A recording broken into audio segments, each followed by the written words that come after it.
Welcome to backbone of the store procedure. Okay, so basically why we called backbone of the store procedure. Basically जब भी हम लोग sequel का बात करते हैं तो सीक्वल का बैकबोन हम लोग स्टोर प्रोसीजर को बोलते हैं। आप कोई भी इंटरव्यू में अटेंड करते हैं तो डेफिनेटली आपको इंटरव्यूअर एटलीस्ट वन क्वेश्चन जरूर पूछेगा स्टोर प्रोसीजर से। स्टोर प्रोसीजर रियल टाइम में काफ़ी इम्पोर्टेंट रोल प्ले करता है। आप बात करेंगे कि इंटरव्यू पॉइंट ऑफ व्यू से या वर्किंग पॉइंट ऑफ व्यू से। एक स्टोर प्रोसीजर के विदाउट आप कोई भी ऑर्गेनाइजेशन में काम नहीं कर सकते हैं। स्टोर प्रोसीजर के विदाउट कोई भी एप्लीकेशन रन नहीं कर सकता है।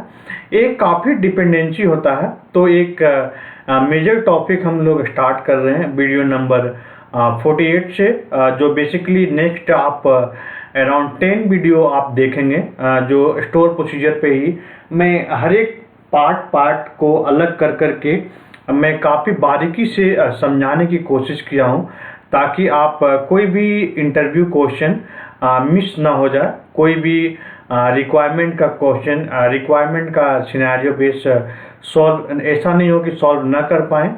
तो काफ़ी हेल्पफुल होगा आपको ये 10 वीडियो आपको कोई भी इंटरव्यू को क्रैक करने के लिए। तो आप इस 10 वीडियो में ज़्यादा कंसंट्रेशन रखें। मैं एकदम डिटेल में बात करूँगा, एकदम समझाने की कोशिश करूँगा। उसके बाद भी आपको कोई क्वेश्चन है तो आप हमें ज़रूर पूछ सकते हैं। तो वीडियो नंबर 48 में हम लोग पहले सीखेंगे कि introduction to store procedure. Basically store procedure होता क्या है और स्टोर प्रोसीजर के कितने तरह के होते हैं। एक कंप्लीट डिटेल बात करेंगे स्टोर प्रोसीजर के बारे में। तो विदाउट वेस्टिंग टाइम चलिए स्टार्ट करते हैं और सबसे पहले सीखते हैं कि बेसिक डिफिनेशन क्या होता है एक स्टोर प्रोसीजर को। तो बेसिकली स्टोर प्रोसीजर को हम लोग शॉर्ट फॉर्म में एसपी भी बोलते हैं। कोई भी शॉर्ट फॉर्म में एसपी बोल रहा है तो आपको समझ जाना चाहिए कि ये स्टोर प्रोसीजर के बारे में बात कर रहा है। तो basically what is the store procedure. ये store procedure is nothing more than prepared SQL code that you save so you can reuse the code over and over again। Basically जब भी आप कोई भी कोड को डेली बेसिस पे लिखते हैं, जैसे कि एक ही काम को आप डेली 3 बार या 4 बार कर रहे हैं या कल अगेन ऑफिस आ रहे हैं तो वही कोड को बार बार लिख रहे हैं। तो बेसिकली हर एक कोड को बार बार लिखने से आप उस कोड को एक सेव कर सकते हैं डेटाबेस में in the form of the store procedure, जिसको आप रीयूज कर सकते हैं। So if you think about A query that you written over and over again, instead of the having to write that query each time, you will save it as a store procedure। आप उस code को as a store procedure में save कर सकते हैं and then just call the store procedure to execute the SQL code that you save as a part of the store procedure। तो next time जब भी कोड को आपको रन करना है तो आपको इंटायर कोड को ओपन करके रन करने की ज़रूरत नहीं है। आप ओनली जब स्टोर प्रोसीजर को रन करेंगे तो ऑटोमेटिकली वो सारे कोड जो भी स्टोर प्रोसीजर में इंक्लूडेड है वो बैकएंड में रन होगा। हम प्रैक्टिकल करके भी आपको बताएंगे कि स्टोर प्रोसीजर बेसिकली काम कैसे करता है। नेक्स्ट होता है कि what is the why to use the store procedure and what is the advantage of the store procedure।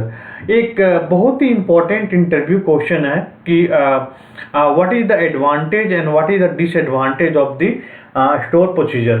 तो why we use the store procedure, why we not go with the other object। ये काफ़ी important question है। तो basically store procedure क्या होता है, group of transaction sequel compile into a single execution plan.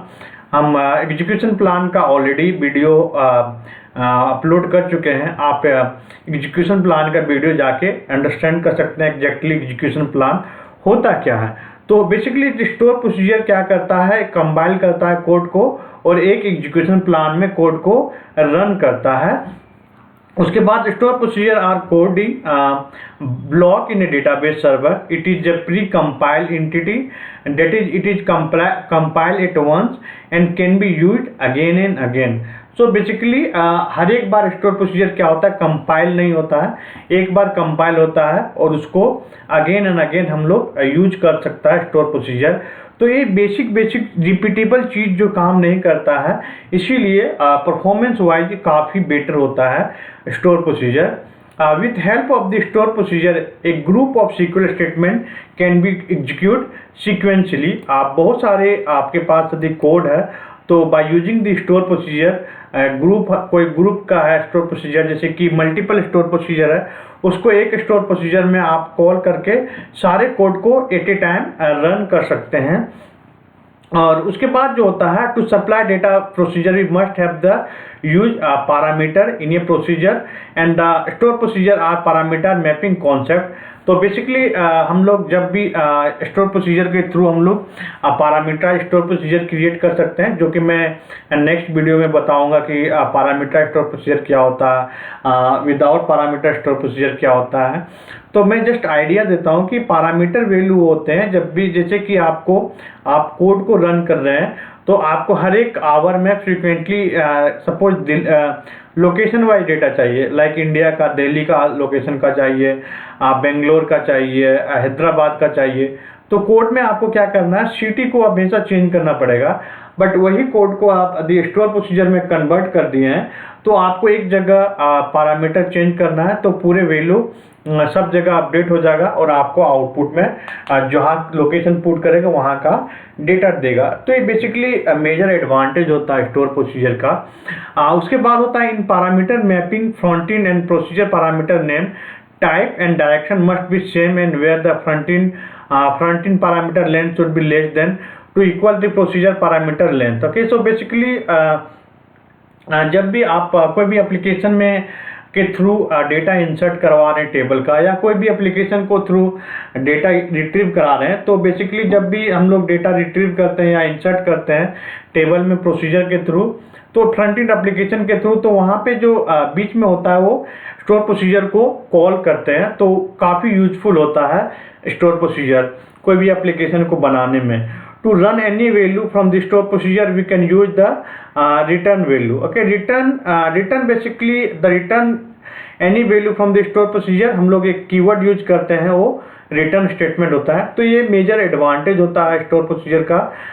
Basically next में है कि आप स्टोर प्रोसीजर का टाइप्स कितने होते हैं। तो यूजर डिफाइंड स्टोर प्रोसीजर होते हैं, एक सिस्टम डिफाइंड स्टोर प्रोसीजर होता है। यूजर डिफाइंड स्टोर प्रोसीजर वो प्रोसीजर होता है जो बेसिकली यूजर द्वारा क्रिएट किया जाता है, बट जो सिस्टम डिफाइंड स्टोर प्रोसीजर होता है जो ऑलरेडी इनबिल्ट रहता है। जैसे कि आप देखे होंगे कि मैं जब व्यू में बात कर रहा था, SP हेल्प टेक्स्ट बात कर रहा था, SP_हेल्प टेक्स्ट, मैं सेकेंड या थर्ड वीडियो में मैं देखा था SP_हेल्प, जो बेसिकली टेबल का डेफिनेशन को स्टेटमेंट को रीड करने के लिए करते हैं, कितने कौन से कॉलम कितने क्रिएट किए हुए हैं, कौन से इंडेक्सेस हैं, कंस्ट्रेंट में भी हम लोग देखे थे। तो ये SP_ जितने भी यूज होते हैं ये सारे सिस्टम डिफाइंड स्टोर प्रोसीजर होते हैं, ये सिस्टम के स्टोर प्रोसीजर होते हैं, बट जो यूजर द्वारा क्रिएट करता है उसको हम लोग यूजर डिफाइंड स्टोर प्रोसीजर बोलते हैं।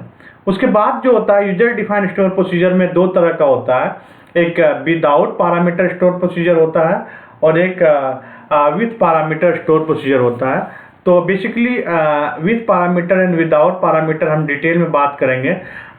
तो ये बेसिकली थ्योरेटिकली पार्ट था। नेक्स्ट वीडियो में हम लोग कंप्लीट इस लर्निंग को कंप्लीट करेंगे। बेसिकली हम लोग नेक्स्ट वीडियो में हम लोग का है जो भी डिस्कस किए विदाउट पैरामीटर, विथ पैरामीटर, ये सारे चीज़ डिस्कस करेंगे। तो आप हम इस देखते रहिए वीडियो को। हम नेक्स्ट वीडियो में फिर से मिलते हैं नए टॉपिक के साथ। Thank you so much.